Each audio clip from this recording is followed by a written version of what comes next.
There's a lot of high-profile members of the IDW. You've been on the Rubin Report a couple of times, but you're probably less well-known than, say, Ben Shapiro, Jordan Peterson, Sam Harris. What's your role within the IDW? That's a good question. I would say trying to anticipate what is likely to come next and trying to position the group so that it doesn't get torpedoed by the usual mechanisms by which hopeful things are removed from public discussion, like the IDW. There was the New York Times article that came out and kind of named the IDW. Is there a kind of paradox in that it's no longer dark? Well, it was never dark, and that was a large part of the joke. We have only been dark to one thing, and that thing is the institutional media and the main platforms, be they academic or governmental. So, if you will, I think that the mainstream media has pretended not to notice us, just as they've pretended to find everything we say either vapid or outrageous. So, sometimes both at the same time. Well, they try, right, to be both offended and claim that it's content-free and not interesting. But I think that what's really going on is that there's been a monopoly, effectively, on narrative held by the collection of major institutional voices. And to some extent, you have something like Fox News versus NPR, and those are going to be different flavors. But to a remarkable extent, even those two voices are remarkably agreed on things that I don't think the rest of us should be agreed on. And so the true spectrum of thought is far broader than people have been led to believe. And I think that's where the IDW comes in, that it's not that we're just outside of the Overton window. Many of the points we're making really aren't found anywhere inside of mainstream media and established institutions, even though many of these things that we are talking about are simply commonplace observations. Did you have any doubts about that New York Times article? I mean, I had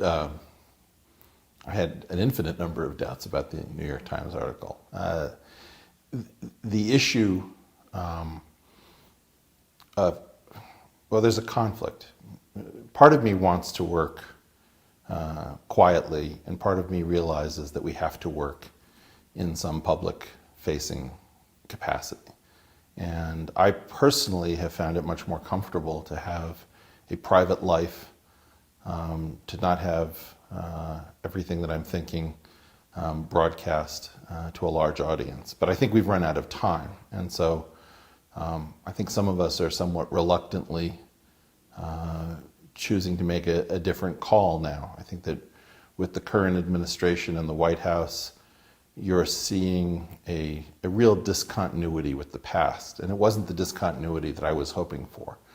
We had to break with the past. And I think that the way in which we are now breaking with the past is so destructive.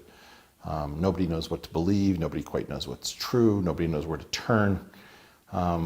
This is not a tenable situation. And so either we're going to descend into some kind of permanent chaos, or there's going to have to be something that we reboot from. And that thing cannot be simply left or simply right. And that's one of the reasons that the IDW is hopeful to me, is that it's a collection of people who agree really on what a conversation sounds like. And that's important because ultimately you have to self-referee. It's not like there's a different species of person that's going to referee conversations. You can't tell whether one point carried the day by listening to Fox versus NPR, because those two sets of referees might disagree as to who made the better point. You need a group of people who are willing to say, hey, you made a better point, and I've changed my mind, and I've learned something that I didn't think about. And that kind of integrity in a conversation is what characterizes a lot of the internal IDW discussion to me. It's that people agree not on their positions, they may not even agree as to what the facts are, but they usually agree as to what constitutes a conversation. I'd say, as an outside observer, being also sort of caught up in the excitement, what's amazing is kind of almost seeing the conversation become self-aware on the Rubin report, this sort of sense of Dave Rubin in particular is kind of like something's going on, something's happening. And you call it a conversation, it's also, it seems it's also modeling what thinking looks like, what genuine thinking looks like, where there's a sense of your mind could be changed by this conversation. And that, I guess, is showing how thirsty maybe we are for that sort of sense of genuine inquiry and genuine thinking. I think Dave, in particular, is very moved by being out on the road, both going and touring his own comedy club appearances and also opening for Jordan Peterson. And he's insisted that I follow him on a couple of occasions onto the stage. And I now understand what he's talking about. People are coming up after these gigs and saying, I'm afraid to express what you expressed. Thank you for doing it. I'm almost at the point where I feel comfortable, but I lost a couple of friends and some relatives who won't talk to me anymore. I was like, well, what did you say? The person might have said something as innocuous as, I'm not convinced that there aren't biological differences between men and women. And you're trying to imagine a world in which this constitutes a controversial position. Of course, what's really going on is that people are very worried about what the consequences are of simply observing reality. So, for example, if you observe that there's a lot of discussion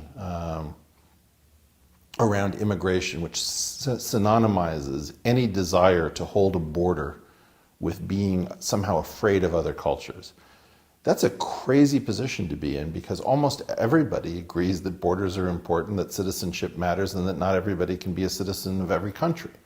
Yet, somehow, to voice even something so simple as I want a border and I may want fewer immigrants rather than more immigrants, that person is now held up as if they've said something about their own sense of their country's superiority and jingoist. They're confused for being jingoistic or xenophobic or anything like this. So we've gotten to a completely crazy state whereby people who hold absolutely garden variety, common sense viewpoints are seeing themselves reflected in the media as if in a funhouse mirror. And they're seeing themselves come back so distorted and ugly that they're asking, like, oh, what just happened? I fell asleep for a few years and I wake up Rip Van Winkle style, and I'm in a world in which suddenly I'm the bad guy for simply holding very commonplace ideas. Now, those people are so excited to see conversations taking place with decency, with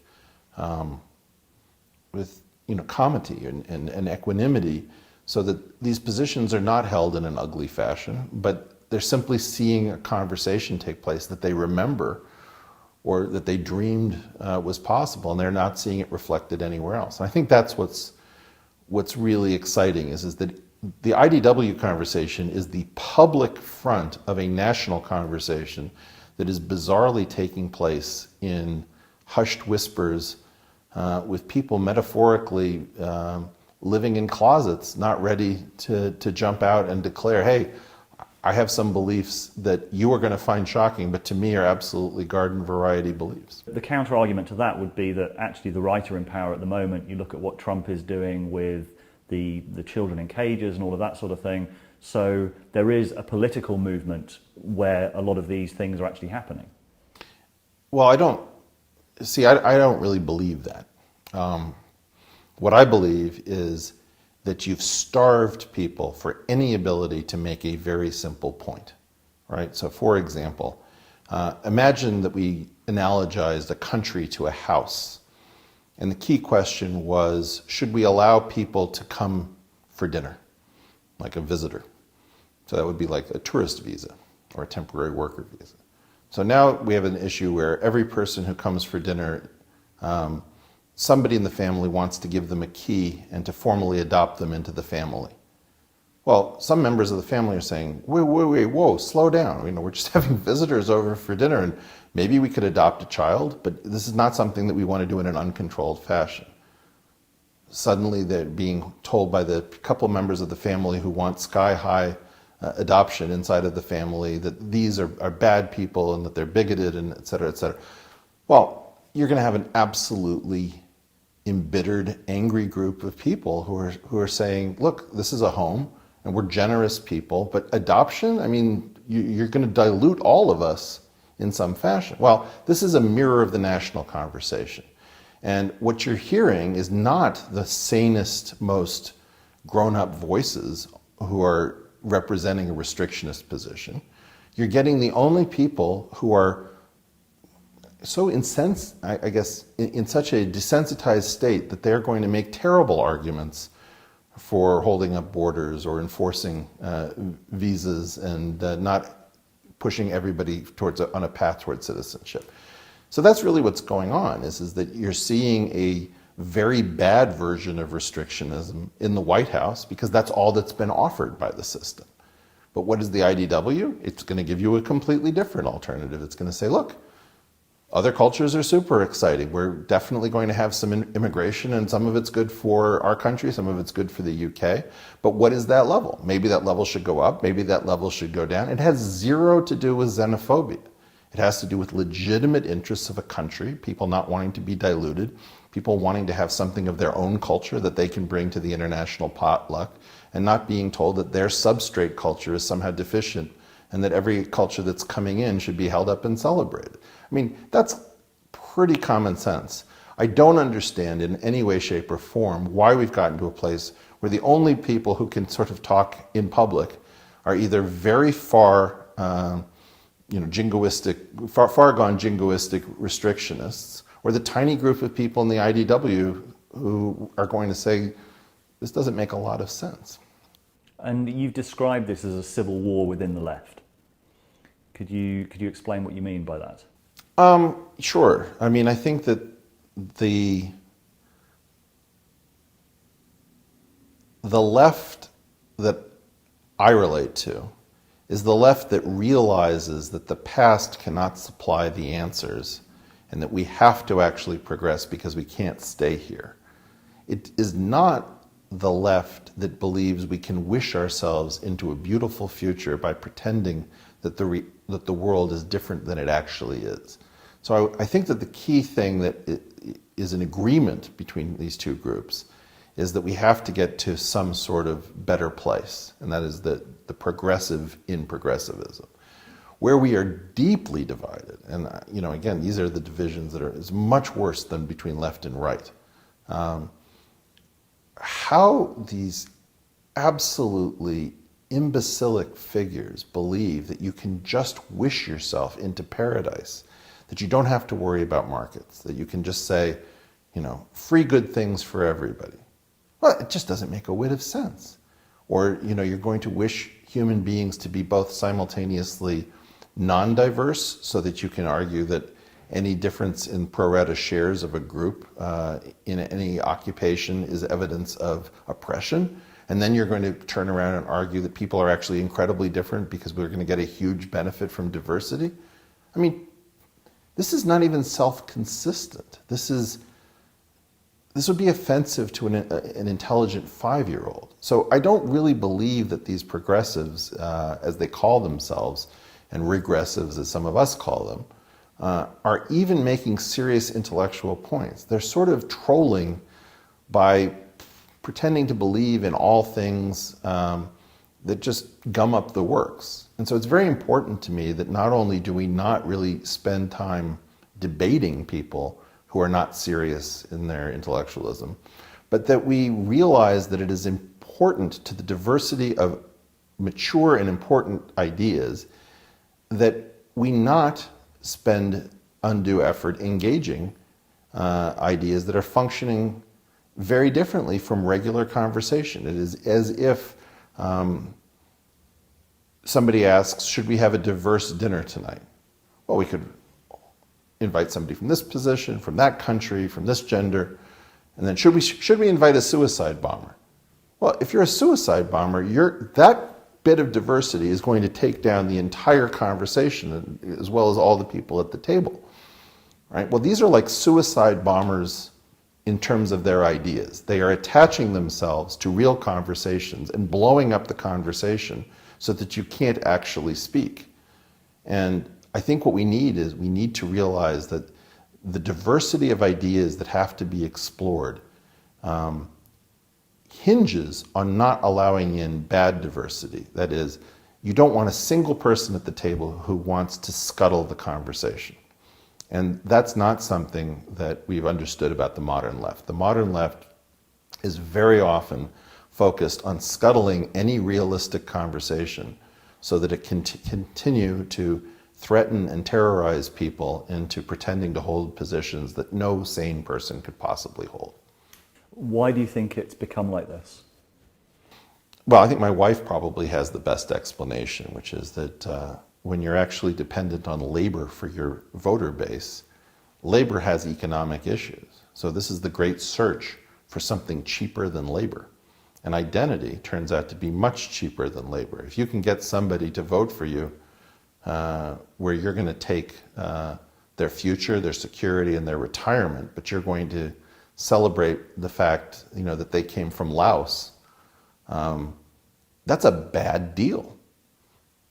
Nothing against the Laotians, but for God's sake, stand up for yourself as a worker before you stand up for yourself as somebody who needs to see Southeast Asia celebrated on the national stage. It's not that exciting.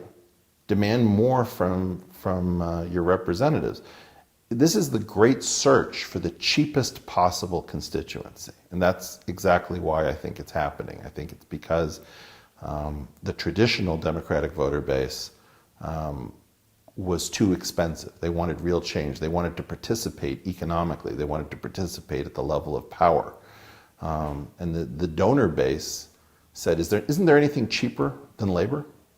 And I think they found something. Do you see the IDW as primarily a political project? No, I don't. I see it primarily as a precursor to anything decent. It's what has to succeed for us to have a political conversation. I don't think we're having a political conversation, either internationally or nationally. I think we have people who are talking about nonsense positions. We just went back to the immigration position. There are only two positions I'm convinced aren't political. One is open borders, which is never going to happen, and the other one is closed borders, which is never going to happen.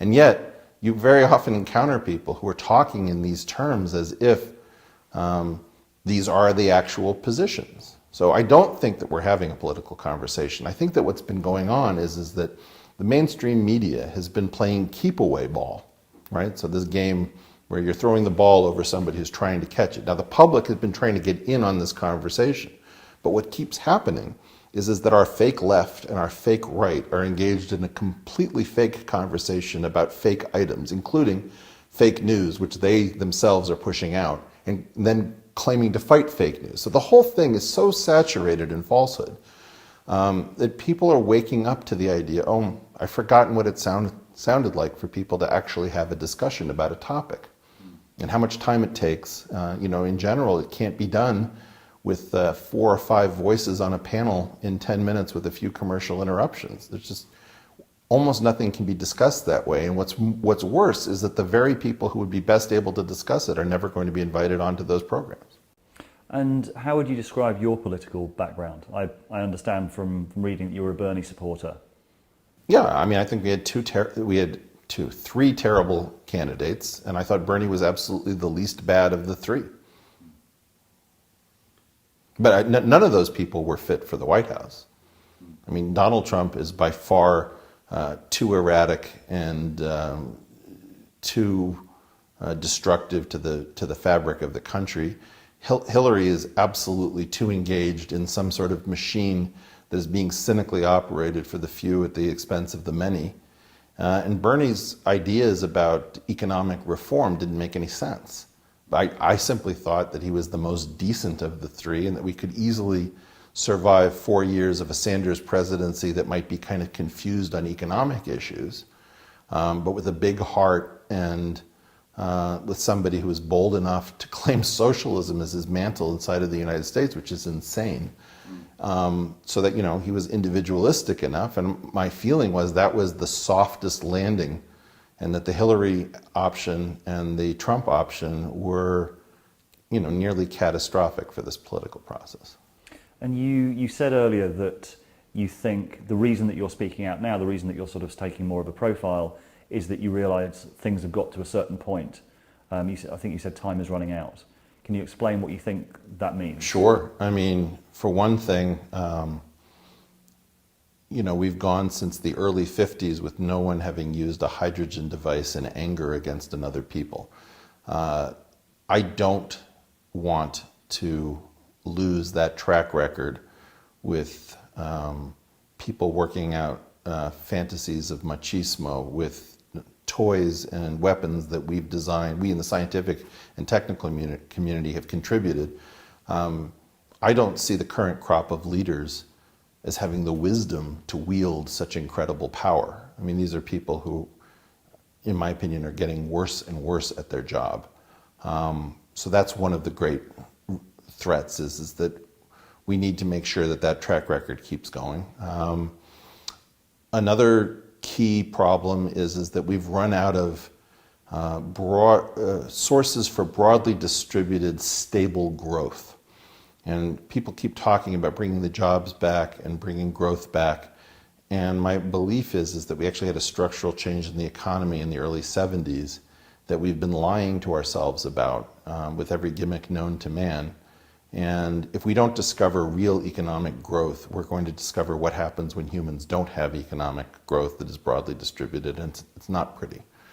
I think that there's also the risk that we're going to lose a world that has been bipolar and even unipolar in terms of military strength after World War II. And a multipolar world is a frightening prospect, not because you don't want many voices to have a say, but because the game theory of a multipolar world is entirely unstable.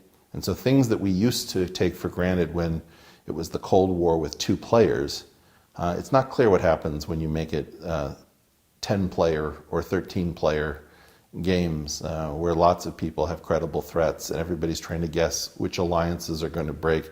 I mean, just game theoretically, we're headed to a very unstable situation, which I'm not excited about. I would like to keep a world in which, if it's the US and China, so be it, but that the number of major players is kept to a relatively small number, even though something in all of us would like a more democratic world. I don't think the game theory works. And you talked about kind of a sense of a kind of hollowing out of politics. And I think you've spoken before about the sense that these systems get weaker and weaker as they continue. It seems that as time has gone on, the choices that we're being given in the political system get weaker and weaker. Well, because you're systematically driving out the people who should be trying to lead. You're making it so unpleasant to hold real opinions, to have real integrity. You're driving the costs of the specific group of people we need, so that instead the only people who are going to show up are the people that we should fear most. And why does that happen? Because the sort of people we need are likely to be independent thinkers, and institutions are terrified of independent thinkers. An independent thinker can reverse course, change their mind, take a totally different direction. For better or for worse, Donald Trump has a lot of independent thinker in him. You may not like his independent thoughts, but you're not going to easily cage him in a perspective. He's going to break out of every cognitive prison that you put in front of him. Okay, imagine that you had somebody who had a great deal more wisdom and a lot more foresight than Donald Trump, but who wanted to be very nimble, who did not want complete transparency when trying to negotiate a trade treaty, who was acting in the better interests of most of the citizens of his country, but needed some privacy for his family, for his own failings, or potentially, for her weaknesses, maybe because this was her first time, on a national stage, even if that person was the right person for the job. In such circumstances, you need to have something that is more decent to the kind of people that we need for leadership. And what you have is a world which has been throwing up candidates that are broadly acceptable to the institutions. We need candidates who are broadly unacceptable to institutions. It's most important. Like, any candidate that is broadly acceptable to the institutions, to me, is dead on arrival. I don't mean that everyone who is not acceptable to the institutions is somebody I would like to vote for. But the subset of people that I'm interested in should be broadly unacceptable to the major institutions across the board, both left and right. Something a bit like the Groucho Marx quote, that wouldn't want to be part of a club that would have me as a member. Well, the institutions don't want to reform. And so it's rational to me. I don't think it's quite that. I think that the idea is that there's two games here. There's trying to get the best deck chairs on the Titanic, and there's trying to rescue the ship.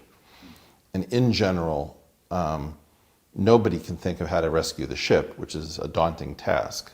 So instead, what we're doing is we're fighting for position in a losing game.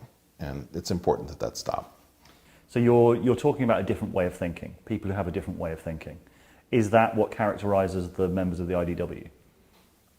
It's hard to say. I mean, I would say that everybody in the IDW is fairly disagreeable in the sense of the Big Five personality inventory. So can you hold a position when you're the only person in a room that believes that thing? Like if it's you versus 100 people. I would say almost everybody in the core of the IDW is capable of holding a position where everyone is against you. And I think that that trait is extremely rare.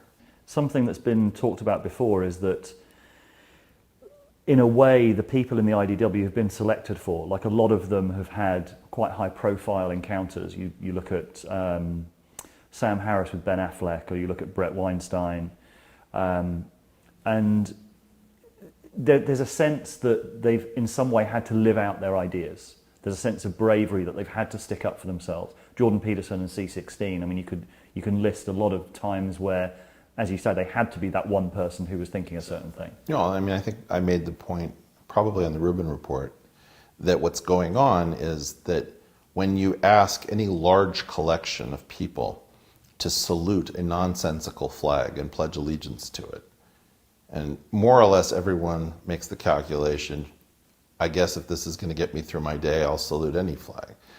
Then you've got the one gal or one guy who doesn't want to.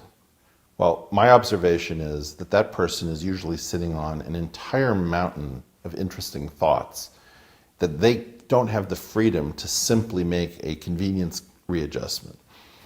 And so from that perspective, yeah, in general, if you ask 1,000 people to salute a flag that makes no sense and tell them that they'll be incentivized, you'll get a $1,000 check at the end, or you won't lose your job, and somebody stands up and says, "No way, I'm getting out of here, do what you want."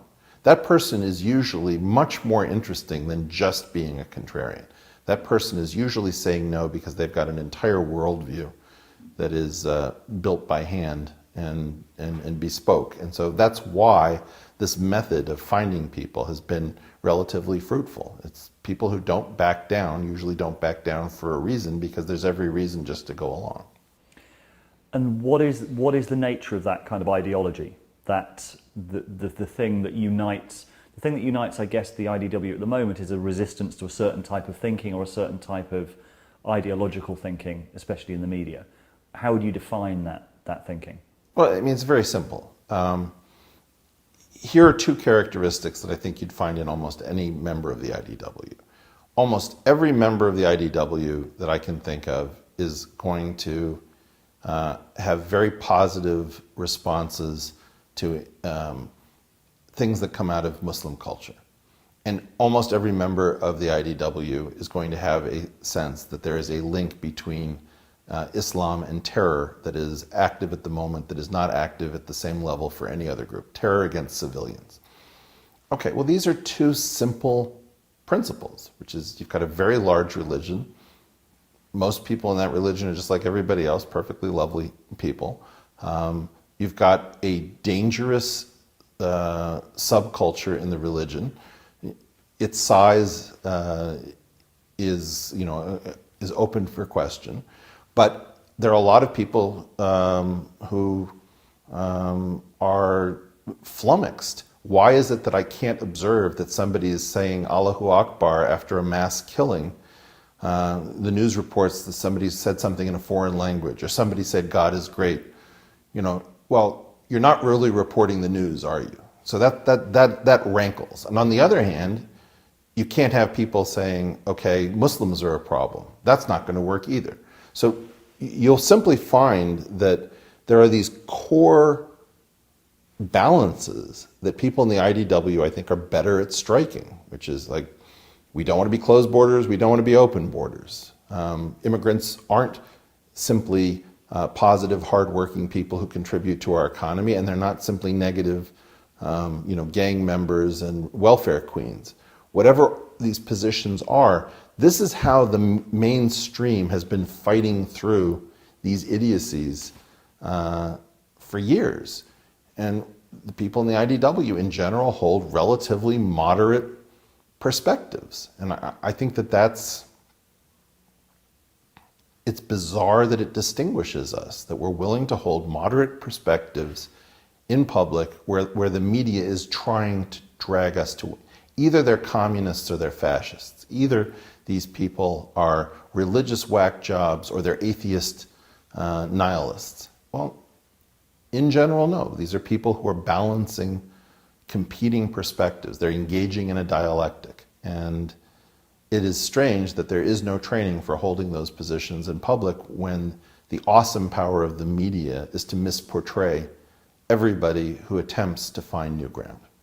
And Dave Rubin said that pretty much anyone who was trying to think beyond ideology, so he was talking to his viewers and saying, you're part of the intellectual dark web if you're prepared to think about these things in a similar way. Do you agree with that? Do you think it's a bigger movement than just the names, the figures who have been kind of associated with it? Well, there's sort of what I would call IDW Nation, which is the collection of people who's trying to add to the conversation who might not be part of the core group. And I think what I see there is it's not enough to try to struggle outside of the box. You also have to balance. Like, there is this issue of decency. You have to both be willing to look at the world for what it is, not what you want it to be. And you also have to bring a kind of decency. You can't take the cheap, easy way outs by saying, our biology predisposes us to violence and therefore violence is a good thing. Or, you can't be xenophobic because you realize that we can't be open borders. And you can't be open borders because you realize that closed borders xenophobia is nonsense. You have to continue to struggle. And I think that that's an important thing that people don't yet understand. That the IDW, generally speaking, doesn't take the easy outs. It would prefer to struggle between two competing ideas than simply sign up for one or the other because it's clean. You, in the Rubin report, I think with your brother Brett, you talked about how we pretty much had a blank slate, or we were starting from a blank slate because all of the prefab answers, libertarianism, socialism, even capitalism, don't work or play themselves out for game theoretic reasons. Mm-hmm. Could you explain what that means? And if so, what does that conversation start looking like? Well, think about any of the major schools of thought that have failed to carry the day. It could be Austrian economics. It could be market socialism. It could be mercantilism. It could be, hardcore capitalism. Whatever it is, the reason that none of these schools has prevailed totally is that none of these ways of thinking work under all circumstances. And people have fantasies like that the free market the market always knows the true value of everything. Well, even a free marketeer should know that markets fail for various reasons, like in the case of public goods. So you have to hybridize all of these extreme positions in order to get anything that functions. And in biology, you think of this in terms of regulated expression. You might have different responses to different environments, but which response is mounted depends on the environment. So should you have different rules for free speech in wartime? Maybe you need a Supreme Court to pretend that the Constitution has to be interpreted a little bit more strictly in times of war and then loosened up at another time. So in general, all of these very simple answers, the market is always right, the democracy is always right, healthcare and education are human rights, all of these things just don't work because they're too simplistic to carry the complexity of a modern society. There was a really sort of deceptively simple but quite profound thing that either you or Brett said as well, which was about how one thing that is very difficult to survive market forces is the pursuit of truth. That truth was corrupted by market forces. And that seems to kind of explain a lot of the crisis of journalism, a lot of the crisis for the educational institutions. Could you explain a little bit more about why you think that is? Well, this goes back to a point I made that the clearing price of truth is far higher than the newspaper reader was willing to pay.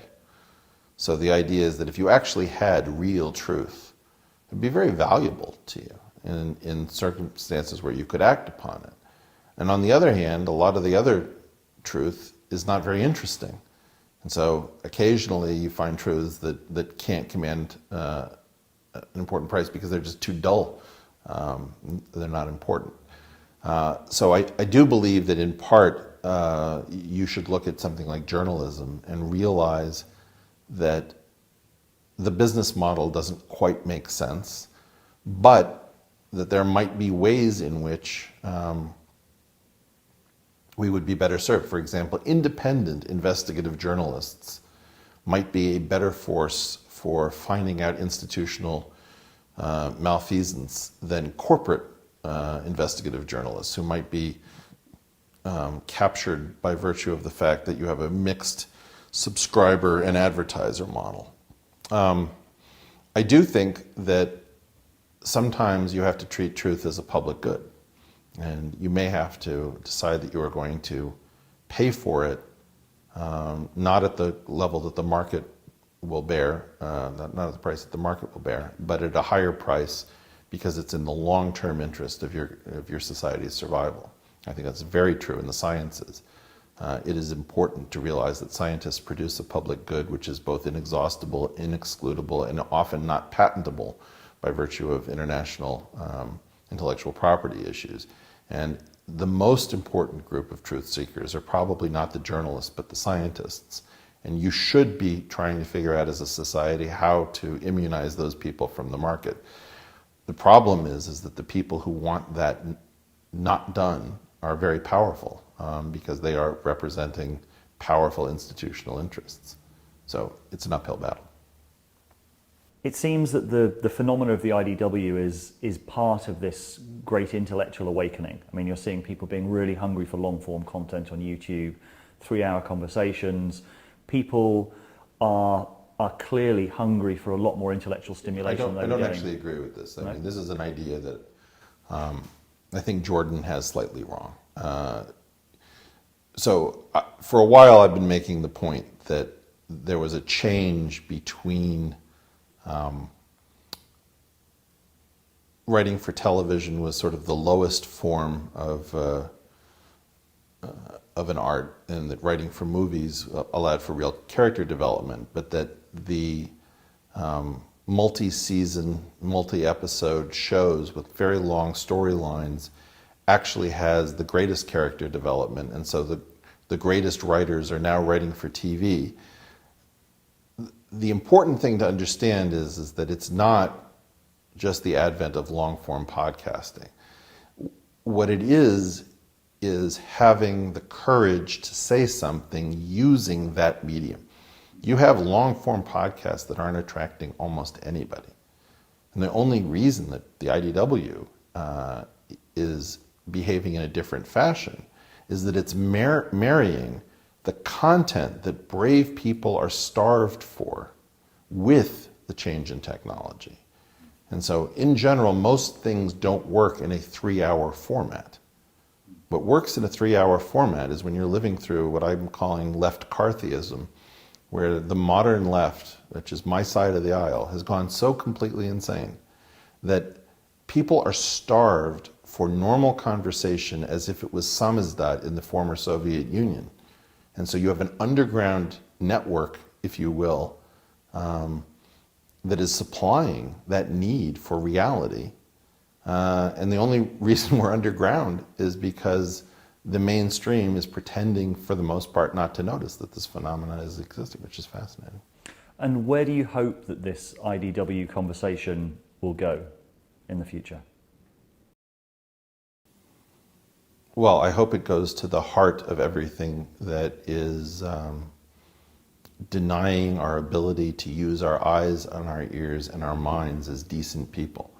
If you're simply observing the world as it is, and you're thinking about it with a big open heart, and you're trying to be decent about it at the same time that you're trying to provide for your family and concerned about your country's welfare, there's no reason that you should be huddling in the cupboard, afraid that if anyone hears that you think that men are different from women, that you're going to be consigned to the dustbin of history and fired for it. It's absolutely essential that people stop being terrorized for holding garden variety positions.